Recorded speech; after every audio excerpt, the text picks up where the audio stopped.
রামনারায়ণ রাম। আমি প্রথমে আমার ঠাকুরকে জানাই আমার প্রণাম এবং আপনাদের সকলকে জানাই বৈদিক অভিনন্দন। রামনারায়ণ রাম এই বলে আমি আজকে তত্ত্ব আলোচনা শুরু করছি। সেই মূলেই যে আমরা এগিয়ে যাচ্ছি, মূলেরই সন্ধানে এবং সেই সন্ধানে খুঁজছি এখানে, এবং সেই প্রভাবেই চলছে জীবের প্রত্যেকের ওপর, সবার ওপর, প্রত্যেকের একই শক্তিতে গিয়ে পৌঁছাবার জন্য, এবং হারমোনি এমনিভাবে রয়েছে। প্রত্যেকেই তালে তাল দিয়ে এগিয়ে চলছে প্রাকৃতিক নিয়মানুযায়ী। তার মধ্যেই প্রভাবের মাত্রা বাড়িয়ে বাড়িয়ে প্রকারান্তরে নিজের মধ্যে সে শক্তিকে বিকশিত করে আরও অনেককে টেনে নিয়ে যাচ্ছে বা এগিয়ে যাওয়ার সহায়তা করছে। যে ধারাবাহিক নিয়মানুযায়ীতে রয়েছে প্রভাবে, সেই জন্যই বাড়ছে ও কার্যকরী হচ্ছে একে অন্যের ভেতর। তুমি সেইভাবে প্রতি মুহূর্তে সাড়া দিচ্ছ, কানে রিসিভ করে মুখে আর একজনকে ট্রান্সমিট করছো, চোখে সাড়া দিয়ে আর একজনকে তার সাড়া নিয়ে আর একজনকে সাড়া দিচ্ছ। আজ সে যন্ত্র তোমাতে রয়েছে। বিরাট ঝড়ের মধ্যে যদি যন্ত্র চালানো যায়, শব্দ ঠিকই পাওয়া যাচ্ছে। এত হেজিয়ে ডিস্টারবেন্স সেখানে একটু স্মুথ হতে হয়, অথবা যন্ত্রটিকে বন্ধ করে ঝড় থেকে এড়িয়ে নিতে হয়। তাই আবহাওয়ার একটা ম্যাটার ঘরে সব সময় রাখতে হয়। সেইভাবে বুঝে বুঝে চললে সব কিছুর সমতা রক্ষা করা যায়। আর যে ডিস্টারবেন্স আমাদের ভেতর চলছে, যে হাহাকার চলছে, তার রিফ্লেকশন প্রতি মুহূর্তে মুহূর্তে আমাদের ভেতর কার্যকরী হয়ে যাচ্ছে। তাও নষ্ট করা যায় যদি পাওয়ারফুল রিসিভার থাকে। ঝড়ে যদি তাকে না আটকাতে পারে, এমন একটা আবহাওয়াতে আমি আমার কাটাকে ধরে রাখছি যে ওর মাত্রা ছাড়িয়ে অন্য মাত্রার শব্দ এসে সাড়া দিচ্ছে। ওই ঝড়কে আয়ত্তে রেখে আমি সমস্ত স্টেশনের সাড়া রিসিভ করতে পারছি।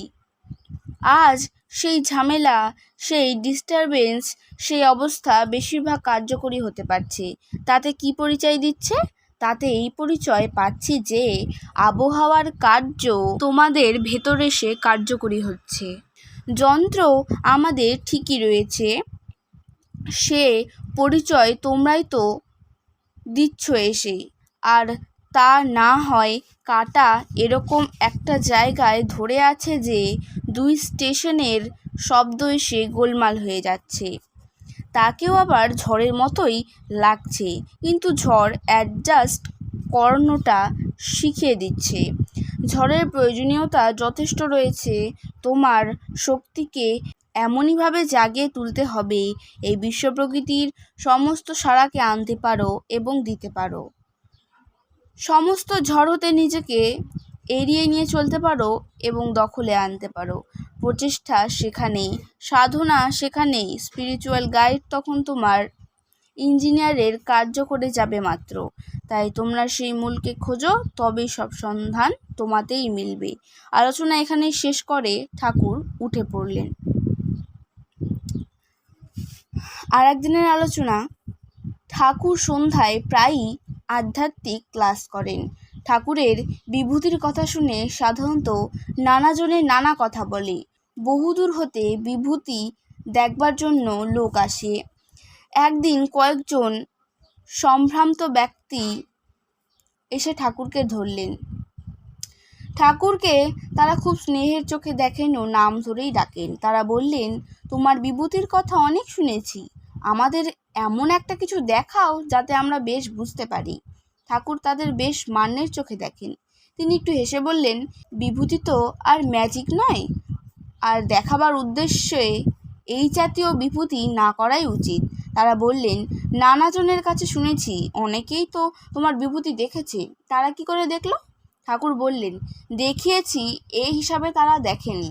দৈনন্দিন যাতায়াত করতো, তার মধ্যে কোনো ক্ষেত্রে একটা কিছু আভাস তারা পেয়ে গেছে।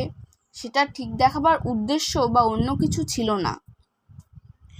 তারা বললেন, তুমি তো আমাদের আপনজনই, একটা কিছু দেখিয়ে আমাদের মনের সন্দিগ্ধতা ঘুচাও। ঠাকুর বললেন, আপনারা নিয়মিত এসে বসবেন, হঠাৎ যদি কিছু হয়ে পড়ে সেদিন না হয় দেখবেন, সবাই যেমন দেখেছে। তারপর থেকে তারা কয়েকদিন বেশ আসা যাওয়া আরম্ভ করলেন। ঠাকুর দৈনন্দিন তার উপদেশ দিয়ে যেতে লাগলেন। ঠাকুরের বিভূতি তখন প্রায় প্রতিদিনই প্রকাশ পেত। একদিন সবাই বসে ঠাকুরের উপদেশ শুনছি, এমন সময় খুব ঝড় আরম্ভ হলো। ঠাকুর উপদেশ দিতে দিতে বলে উঠলেন, খুব ঝড় হচ্ছে, কয়েকজন শিষ্য নদীতে খুব বিপদে পড়েছে, ওদের একটুখানি দেখা দরকার। কথা বলতে বলতে ঠাকুর হঠাৎ মৌন হয়ে গেলেন এবং সাথে সাথে তার হাতটা সামনের দিকে বাড়িয়ে দিলেন, আবার টেনে নিলেন। তারপর বললেন, বেঁচে গেছে। তারপর আমরা ঠাকুরকে জিজ্ঞাসা করায় তিনি যাদের নাম বললেন তাদের আমরা চিনি। কয়েকদিন পর খবর পেলাম ওরা সাংঘাতিক ঝড়ে পড়ে বেঁচে গেছে। আরও জানলাম যে ওদের বাচ্চাটা যেন নিজেদের কাছেই একটা আশ্চর্যের বিষয় হয়ে রয়েছে। এরকম ছোটোখাটো ঘটনা আরও বহু আছে যা লিখে পাতা ভরে লাভ নেই, তবে এর মধ্যে কয়েকটা ঘটনা মাত্র উল্লেখ করে গেলাম। আজকের তত্ত্ব আলোচনা আমি এখানে শেষ করছি। দেখা হচ্ছে পরের ভিডিওতে। ভালো থাকবেন, সুস্থ থাকবেন। রাম নয়নরাম। প্রতিদিন এরকম নতুন নতুন ভিডিও দেখতে হলে আমার চ্যানেলটিকে সাবস্ক্রাইব করবেন এবং পাশে থাকা বেল আইকনটি প্রেস করবেন। ভালো লাগলে লাইক, কমেন্ট এবং শেয়ার করবেন। ধন্যবাদ।